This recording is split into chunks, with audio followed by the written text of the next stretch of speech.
Bom, então agora a continuação da leitura das 6 lições sobre o sonho-sentido, de Romain Jacobson, prefácio Claude Lévi-Strauss. Então aqui vai ter alguns gráficos, mas vamos prosseguir, certo? A leitura. Na quinta lição, para poder descrever o sistema fonológico de determinada língua, ou seja, o sistema de meios fônicos que servem para distinguir as diferenças de significação das palavras, devemos determinar e classificar todos os elementos deste sistema. Para resolver este problema é necessário, como já anteriormente fizemos notar, que encaremos todos os elementos em questão sob o ponto de vista da sua função nessa língua. Qualquer tentativa de descrição puramente exterior dos elementos fônicos de uma língua, qualquer tentativa de classificação destes elementos que a abstraia da sua função no seio da língua em causa, qualquer tentativa de descrição e classificação dos sons de uma língua que não tenha em conta a sua relação com a significação, está necessariamente condenada ao falhanço. Os elementos de dois sistemas fonológicos, ainda que sejam exteriormente similares, podem cumprir nos dois sistemas funções completamente diferentes.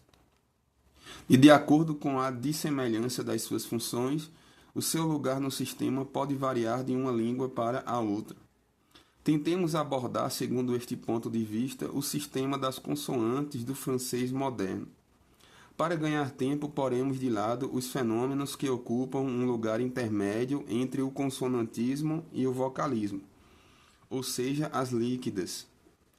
A fonética presa, acima de tudo, ao ponto de articulação de cada consoante, chega mais ou menos a este quadro. Então, esse quadro aqui, dá uma olhada aqui, tá?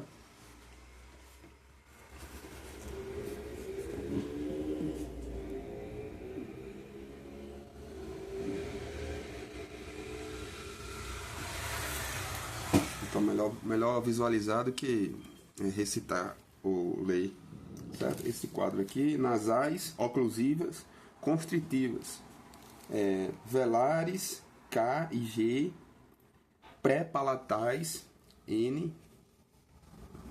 alveopalatais, S e Z, com um tracinho em cima, alveolares, S e Z, apicais, N, T e D, labiodentais, F, V, e bilabiais, M, P e B, bilabiais, M, P e B, labiodentais, F e V. Estas consoantes podem, todas elas, servir para distinguir as palavras de significações diferentes. São, portanto, fonemas distintos, e trata-se de os analisar, ou seja, de determinar as qualidades distintivas que compõem cada um destes fonemas, as qualidades distintivas às quais cada um deles se deixa reduzir. Antes de mais, observamos uma oposição fundamental entre as consoantes nasais, por um lado, e as consoantes ditas orais, não nasais, por outro. As consoantes nasais acrescentam ao seu timbre bucal um timbre nasal, timbre esse de que são desprovidas as consoantes orais. As consoantes orais dividem-se, por sua vez, em oclusivas e constritivas, opondo estas últimas ao fechamento completo das primeiras uma abertura incompleta. Ao abordarmos, portanto, o funcionamento fonológico das consoantes do francês, descobrimos de imediato a classificação dicotômica dos fonemas, nasais e orais, oclusivas e constritivas. Por outro lado, todas as consoantes orais do sistema em questão, tanto as oclusivas como as constritivas, comportam uma oposição binária, presença e ausência da voz. Ao G sonoro opõe-se um K surdo, ao Z um S, ao D um T, etc. Se compararmos entre si as séries das nasais, das oclusivas e das constritivas, observaremos que no interior de cada série existem 3 zonas de articulação que assumem um papel distintivo. Apesar disso, foi impossível reduzir estas 3 séries do mesmo denominador ou porque se estava a encarar cada ponto de articulação em si próprio, ou porque se estava a reunir vários pontos de articulação em classes superiores, sem apelar para os critérios emanentes do sistema em questão. Assim estavam a separar-se uma das outras as consoantes velares e as pré-palatais, ainda que esta distinção não intervenha senão nas línguas que possuem consoantes velares e pré-palatais, o que aliás é o mesmo. O tcheco, o eslovaco e o húngaro, por exemplo, possuem oclusivas que diferem umas das outras unicamente pela oposição das articulações velar e pré-palatal. K por um lado, T por outro. Muitas línguas asiáticas e africanas distinguem uma nasal velar de uma nasal pré-palatal, enquanto que as línguas europeias têm quando muito uma velar, como o inglês, que ou então uma pré-palatal, ou então uma pré-palatal como o francês. Confere o inglês sing, e o francês cine, sim. Em francês não existem em geral consoantes que, ceteris paribus, se distinguam uma da outra unicamente pela oposição das articulações velar e palatal. Por conseguinte, devemos até reunir as velares e as pré-palatais do francês numa mesma categoria. As velopalatais, articuladas na zona do palato, seja ele o mole ou o duro. Habitualmente agrupam-se numa só classe, a das dentais ou anterolinguais, não só as apicais e as sibilantes, como também as chiantes, chuintantes. No seu manual, os sons do francês, por exemplo, Paulo Passy distingue as velares, as palatais, as linguais e as labiais. O autor agrupa as linguais, na realidade, anterolinguais, cuja articulação interessa particularmente a parte anterior da língua, e com a sua classificação não é o único a confundir o papel do órgão ativo, língua, com o passivo, palato mole ou rígido. Na sua classe das linguais, inclui não só T, D, N, S, Z, como também as chiantes, S e Z. Tem um chapeuzinho em cima das duas, S e Z. Ora, este agrupamento das chiantes e das sibilantes numa classe comum, que é habitual e que continua a ser corrente, faz ressaltar a ausência de uma abordagem funcional. Esta classificação não quer reconhecer a oposição das chiantes e das sibilantes e escolhe, por outro lado, um critério arbitrário, superficial e improdutivo, ao separar as consoantes articuladas entre os alvéolos dos incisivos superiores, por um lado, e o topo da abóbada palatal por outro, ou seja, as consoantes chiantes, alveopalatais, das palatais propriamente ditas. No entanto, as chiantes fazem parte das palatais e da classe que se lhes sobrepõe, a das velopalatais. Se em vez de nos agarrarmos cegamente aos diferentes pontos de articulação, considerados em si próprios, nos pusermos a nós próprios o problema de encontrar qual é o efeito essencial que corresponde a esta diferença, facilmente nos aperceberemos de que, para as consoantes velopalatais, ou por outras palavras, centrífugas, o ponto de articulação acontece estar atrás do ressoador bucal único ou dominante, enquanto que para o resto das consoantes, ou seja, para as demais e as labiais, ou globalmente para as consoantes centrípetas, o ponto de articulação situa-se à frente desse ressoador.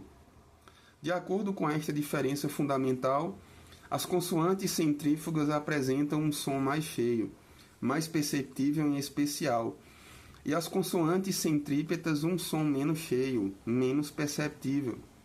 As chiantes diferem, portanto, das sibilantes, da mesma forma que todas as consoantes centrífugas diferem das consoantes centrípetas correspondentes, precisamente pelo ponto de articulação estar colocado atrás, e não à frente do ressoador bucal dominante e pelo som mais cheio que daí resulta.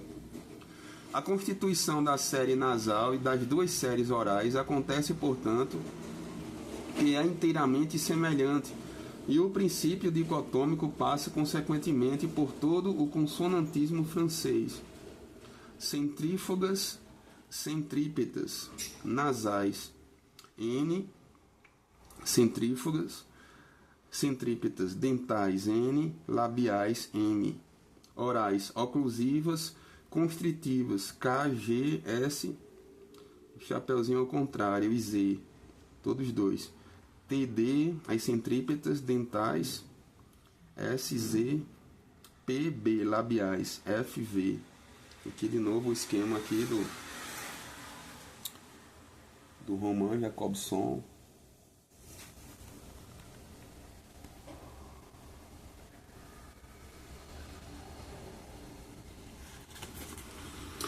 As consoantes centrípetas dividem-se em dentais e labiais. O timbre agudo das demais opõe-se ao timbre grave das labiais. É o ressoador bucal, que é comprido e indiviso, e ao seu orifício posterior, que é estreito, que se deve o timbre grave das labiais, enquanto que para as dentais a língua separa a cavidade bucal em duas curtas caixas de ressonância, e a faringe, orifício posterior da cavidade bucal, alarga-se. As dentais adquirem a sua qualidade aguda precisamente nesse ressoador compartimentado e munido de um orifício alargado.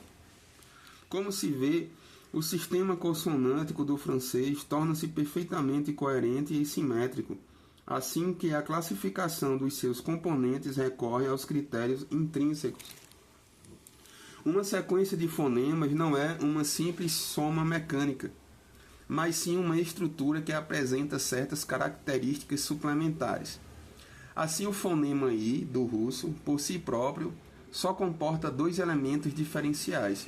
É um fonema fechado e não arredondado, mas o conjunto dos fonemas vem acrescentar a estas qualidades distintivas características especificamente combinatórias, a saber, o caráter posterior Y, depois de uma consoante não palatalizada, e o caráter anterior I em todas as outras combinações.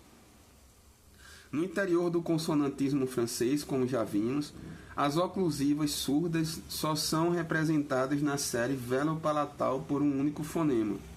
É o fonema K, que, conforme aquilo que o rodeia, toma diversas características combinatórias, nomeadamente um caráter mais posterior antes das vogais posteriores e mais anterior antes das vogais anteriores, sobretudo antes de um I. Basta comparar ku e ki para sentir nitidamente esta diferença. Há línguas em que a diferença entre estas variantes combinatórias ainda é mais notória.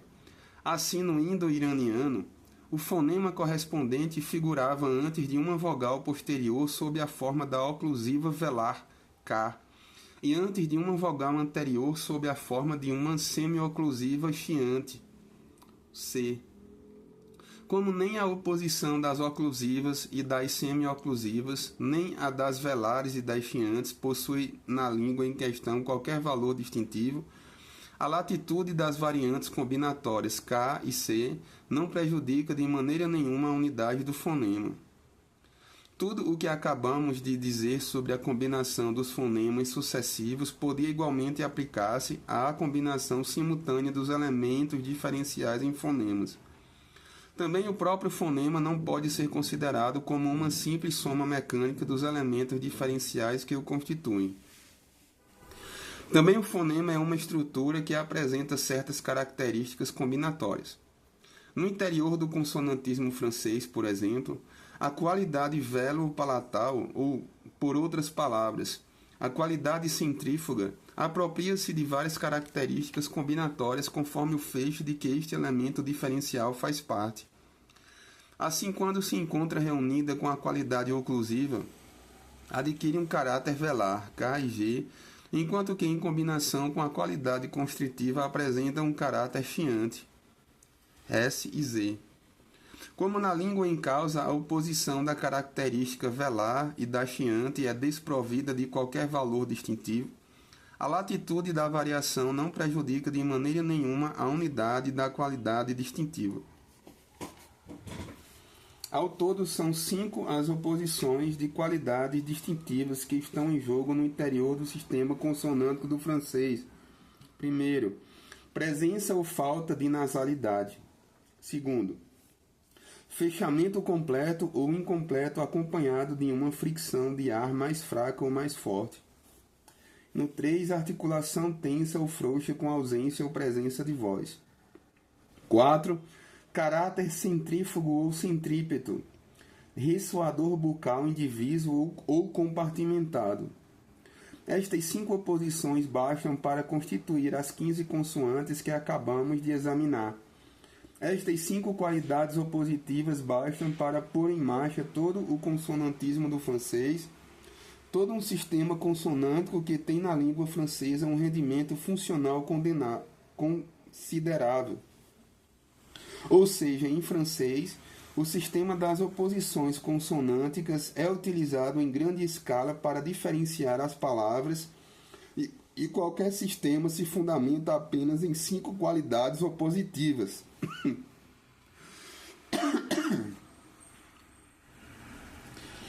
Quando iniciamos as nossas lições, fizemos notar que se tratava de distinguir o elemento fônico mínimo, o elemento mais restritivo que estivesse carregado de uma função significante.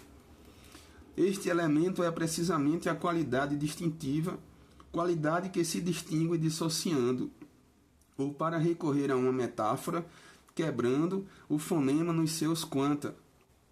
É aos elementos diferenciais que se aplica totalmente a fórmula que Saussure tentou aplicar aos fonemas.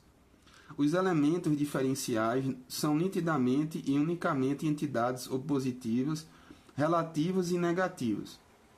Trata-se agora de precisar a relação entre as qualidades distintivas e o fonema e de esboçar um modelo deste último.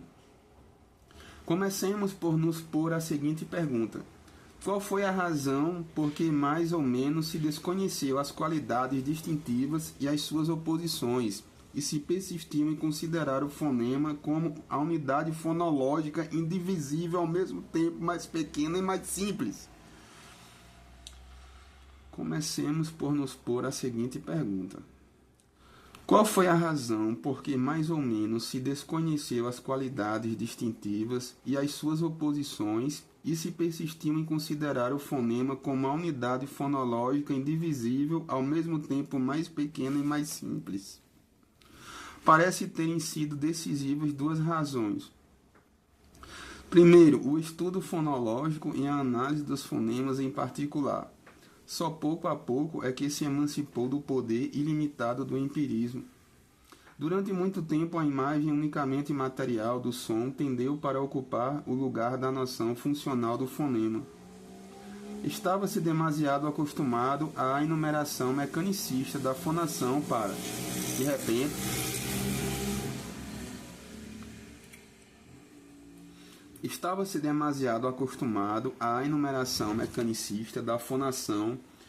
de repente, se poder tirar a limpo o que é pertinente para este ou aquele fonema. Algumas oposições binárias eram bem evidentes, mas outras ainda ficavam dissimuladas.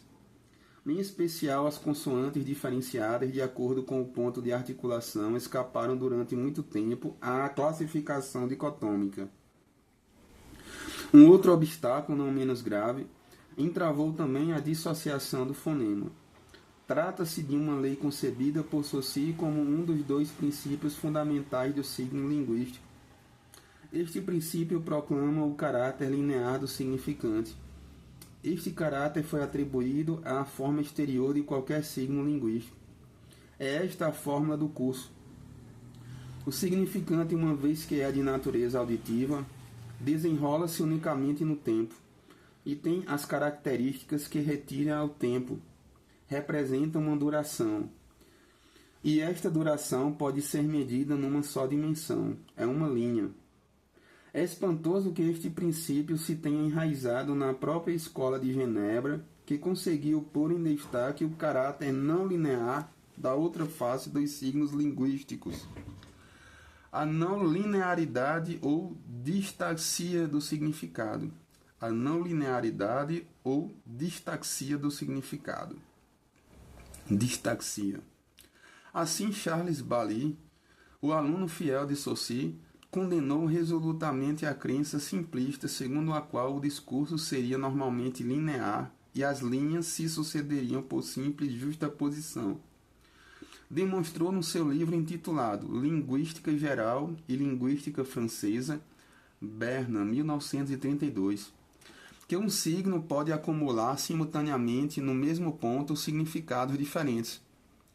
Bailly defende que existe uma acumulação dos significados quando um significante único e indecomponível contém vários valores nitidamente analisáveis em virtude de uma série de oposições. Assim, a desinência "o" do verbo latino amo contém a ideia da primeira pessoa por oposição à desinência de amas. A ideia do singular por oposição à desinência de amamos. A ideia do presente por oposição à desinência de amabam. E assim por diante. Ora, no que diz respeito ao aspecto fônico do valor linguístico, quer dizer, no campo do significante, mostramos por um processo semelhante um fenômeno completamente análogo que poderíamos chamar acumulação dos significantes. Acumulação dos significantes. Assim, o fonema B do francês contém uma articulação frouxa com presença da voz, por oposição ao fonema P, a oclusão com uma fraqueza de fricção por oposição a V, a ausência de ressonância nasal por oposição a M, o timbre grave devido ao ressoador indiviso, por oposição a D e assim por diante. O próprio Bailly foi teoricamente levado a procurar no sistema fonológico um fenômeno correspondente à acumulação dos significados. Mas houve um obstáculo especioso que o parou a meio caminho. O curso de Saussure, página 171 da segunda edição, ensina que o caráter linear da língua exclui a possibilidade de pronunciar dois elementos ao mesmo tempo, e fiel aos preceitos do seu mestre, Bailly acaba por constatar que é impossível pronunciar dois sons ao mesmo tempo. Este raciocínio é um círculo vicioso, uma vez que, por som da linguagem, se compreende justamente todo o conjunto dos movimentos articulatórios que se produzem, ou antes que se creem produzir, simultaneamente. Por outras palavras, define-se o som pela impossibilidade de pronunciar duas unidades deste gênero ao mesmo tempo. Não se podem emitir dois fonemas ao mesmo tempo, mas pode perfeitamente emitir-se várias qualidades distintivas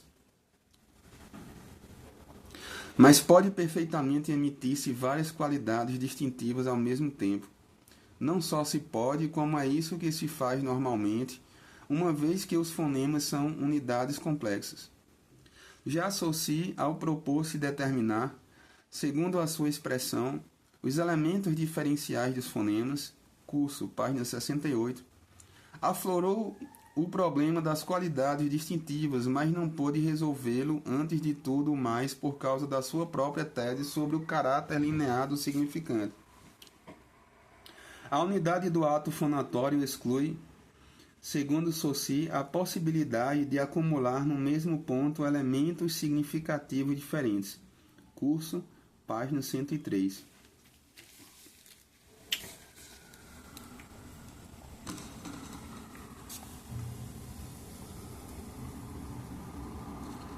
Mas, acima de tudo, a unidade de um ato fonatório não exclui de maneira nenhuma a sua complexidade. Sob este aspecto, poder-se-ia compará-lo a um acordo musical unidade e feixe ao mesmo tempo. Baldwin de Courtenay já se tinha servido de tal analogia. O próprio Saussure notou a propósito de outra coisa que cada fonema põe vários fatores em jogo, cada um dos quais é dotado de um valor diferenciador. Página 69. Acima de tudo, como é que Saussure determina a unidade do ato fonatório? A cadeia fônica, diz ele, recorta-se em fatias caracterizadas pela unidade da impressão acústica. E o ato fonatório que corresponde a esta unidade é, por razões desta correspondência, igualmente encarado como uma unidade. Por várias vezes, Saussure leva a linguística, assim como todas as ciências que trabalham sobre os valores, a marcar escrupulosamente os eixos sobre os quais estão situadas as coisas de que se está a tratar. Distingue-se rigorosamente dois eixos. O eixo das simultaneidades, A e B, respeitante às relações entre coisas coexistentes e onde qualquer intervenção do tempo está excluída, e o eixo das sucessividades, C e D. Aqui, de novo, um gráfico, tá?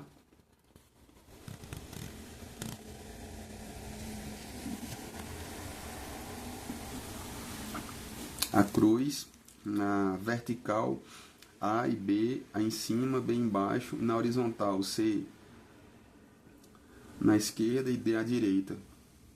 Sobre que eixo é que Saussure estabelece a unidade e a irredutibilidade do ato fonatório? Opera, como já vimos, sobre o eixo das sucessões. É na cadeia da palavra ouvida, diz ele, que nos apercebemos imediatamente se um som permanece ou não igual a si mesmo. Enquanto tivermos a impressão de alguma coisa de homogêneo, esse som é único. O tempo articulatório que corresponde a este tempo acústico homogêneo é considerado como unidade. Graças ao caráter homogêneo do tempo acústico, o tempo articulatório que lhe corresponde é avaliado igualmente como unidade. É a unidade do ato fonatório. Trata-se, portanto, de uma unidade no tempo, de uma homogeneidade no tempo, de uma irredutibilidade no tempo.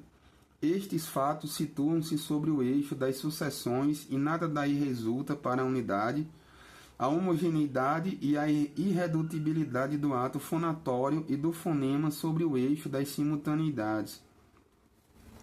Por consequência, os fatos citados por Saussure não podem em caso nenhum patrocinar o caráter linear do significante e refutar a acumulação das qualidades distintivas.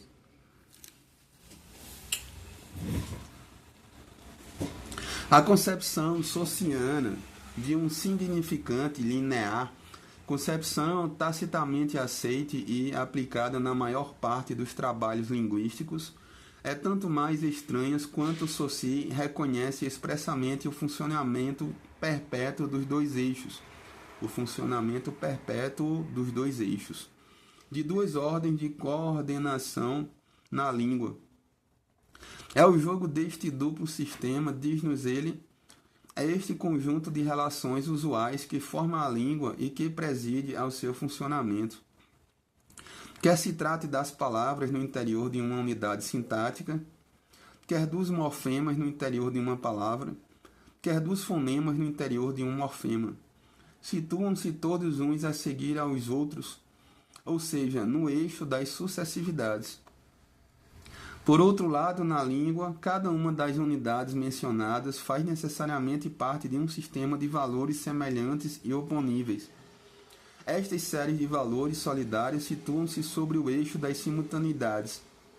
Assim, no eixo das sucessividades, amor está ligado a patriam, ou mais exatamente, o verbo transitivo combina-se com um acusativo da palavra. E no eixo das simultaneidades, amor liga-se por um lado a amas, amamos, amabam, etc. E por outro a odi, invideo, etc. No eixo das sucessividades, o fonema U no interior da palavra, surde, está ligado com o fonema S que o precede e com o fonema R que se lhe segue. E no eixo das simultaneidades acontece que a vogal em questão U está em relação com qualquer outro fonema que pudesse ocupar o mesmo lugar, por exemplo, com I, sire, ou U, sur, ou O, sor, ou E, ser, ser. Esforçando-se por salvaguardar o princípio do significante linear, Saussure faz notar que no eixo das sucessividades a relação se dá em presência.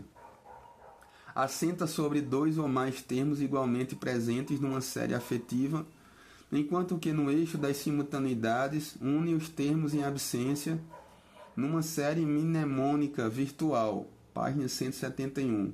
Uma série mnemônica virtual. Mas é justamente esta série virtual, este sistema latente que fornece as oposições necessárias à construção do signo. Peguemos de novo no verbo amo. É verdade que as formas que se lhe opõem não fazem parte deste signo, estão em absência, mas as qualidades opositivas, essas são inerentes ao signo em questão, estão em presença, e são elas que constituem o signo. Trata-se neste caso das significações da primeira pessoa do singular, do presente, etc. Se pegarmos na componente vocálica da palavra sur, o fonema U, constatamos novamente que os outros fonemas vocálicos estão ausentes da série efetiva, mas é graças à sua presença na língua, graças à possibilidade de os substituir ao fonema dado, que este último contém as qualidades opositivas que o constituem. É em presença que cada fonema comporta um feixe de características distintivas. É em presença que cada fonema comporta um feixe de características distintivas.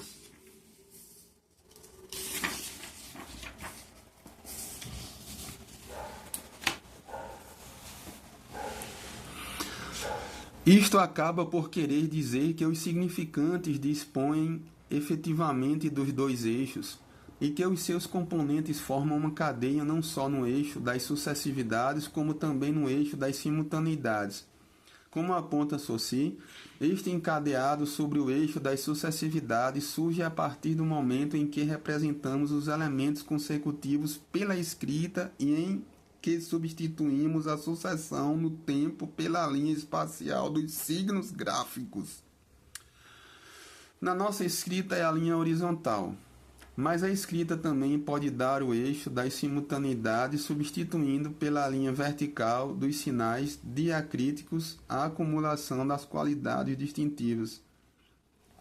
Se temos os sinais diacríticos inscritos por cima e por baixo das letras, na transcrição fonológica pode-se anotar cada qualidade distintiva por um sinal e representar qualquer acumulação de qualidade, ou seja, qualquer fonema ao longo de uma linha vertical imitando mutatis mutandis a notação dos acordes musicais.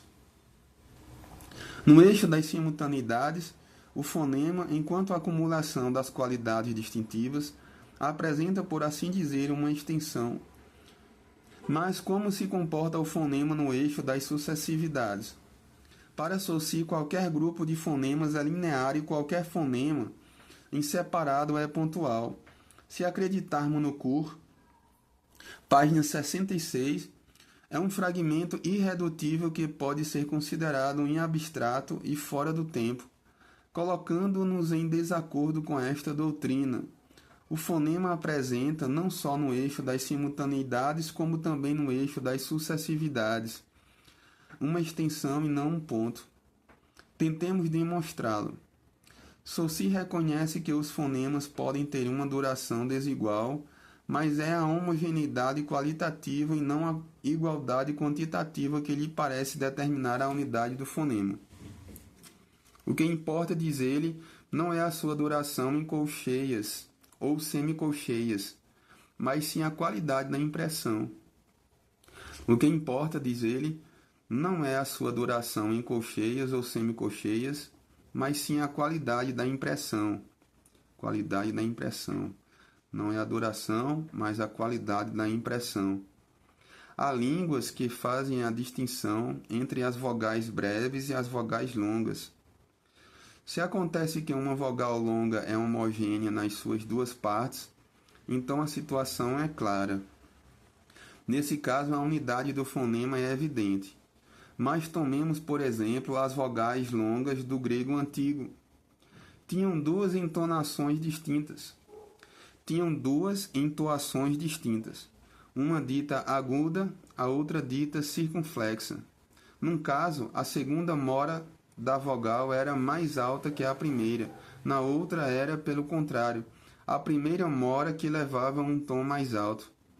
Nestes dois casos, a primeira metade da vogal longa, difere, portanto, da segunda.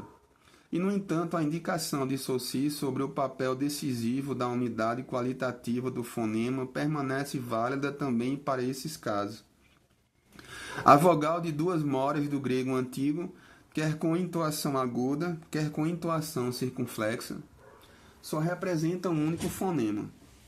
As qualidades inerentes a cada uma das duas moras são idênticas, e no que diz respeito à diferença entre as suas alturas relativas, não se trata de uma qualidade fora do tempo, mas sim de uma subida ou de uma descida, ou seja, de uma relação no eixo do tempo, no eixo das sucessividades. É através de uma comparação de moras consecutivas que se obtém o valor de uma mora elevada ou de uma mora baixa. Todas as qualidades ditas prosódicas se distinguem das qualidades distintivas inerentes aos fonemas precisamente pelo fato de operarem sobre o eixo das sucessividades. São sempre relações situadas sobre a linha do tempo, no encadeamento das unidades sucessivas. Assim, a acentuação é uma propriedade que pressupõe na sequência efetiva a oposição das unidades munidas de acento às que são desprovidas dele. Um monossílabo isolado não pode ser nem acentuado nem inacentuado. Outro exemplo. A língua opõe um fonema silábico, ou seja, que forma sílaba, que funciona como cume silábico, a um fonema desprovido desta função. Pois bem, esta oposição dos fonemas silábicos e assilábicos opera sobre o eixo das sucessividades. Exige uma série efetiva dos fonemas. Não é mais nada senão uma relação entre os fonemas consecutivos de uma determinada série. Esta oposição falta aos fonemas tomados isoladamente. Torna-se imediatamente claro que a oposição quantitativa, oposição de duração à brevidade, oposição de duas moras a uma mora, oposição do linear ao pontual, encontra o seu suporte necessário no eixo das sucessividades. Em resumo, são as propriedades prosódicas que prendem o fonema a este eixo. Seria, portanto, falso encarar o fonema como uma unidade necessariamente irredutível no eixo das sucessões. Assim, as vogais de duas moras refutam nitidamente a suposição de que o fonema nunca é susceptível de ser dissociado, neste eixo, em unidades fonológicas mais pequenas. Se encaramos duas moras como um fonema único, isso deve-se ao fato de uma identidade lhe corresponder no eixo das simultaneidades. Fechado anterior não arredondado. Aqui o I. Aqui é um circunflexo, fechado anterior não arredondado. Novamente aqui,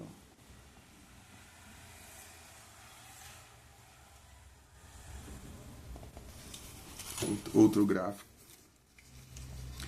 Se encaramos várias qualidades distintivas como um fonema único, isso deve-se ao fato de uma unidade lhe corresponder no eixo das sucessividades.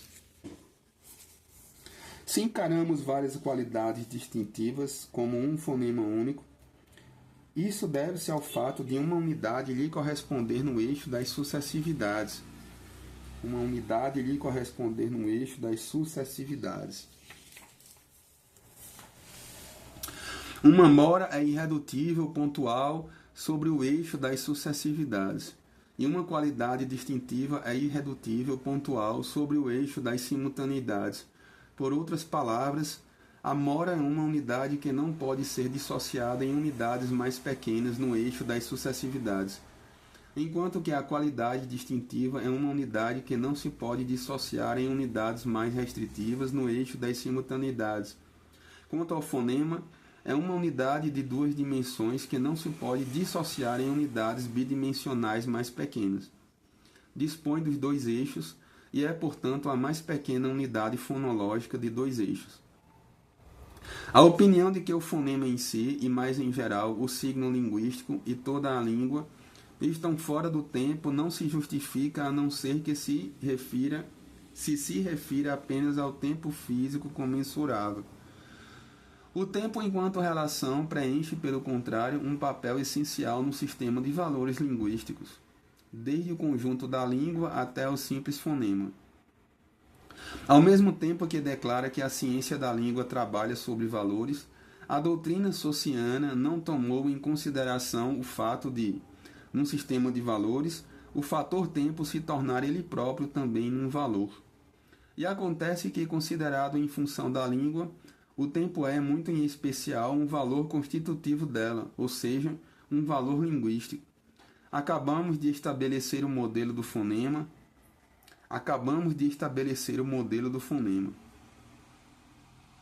Foi à luz deste modelo que nos foi possível rever o princípio do significante linear. Seria à luz do mesmo modelo que se poderia também submeter a uma revisão o princípio da arbitrariedade do signo. Ao lado do caráter linear, é um dos dois princípios gerais atribuídos por Saussure a qualquer signo linguístico. Até que ponto pode ser considerada arbitrária a escolha dos fonemas em ação em determinada língua? Quais são as leis internas que regem as relações entre as qualidades distintivas em jogo? Entre, por exemplo, as 5 qualidades opositivas que preenchem o consonantismo francês. Encontramo-nos assim perante as questões primordiais e últimas do funcionamento dos sistemas fonológicos. Quais são as leis internas que regem as relações entre as qualidades distintivas em jogo? Entre, por exemplo, as 5 qualidades opositivas que preenchem o consonantismo francês.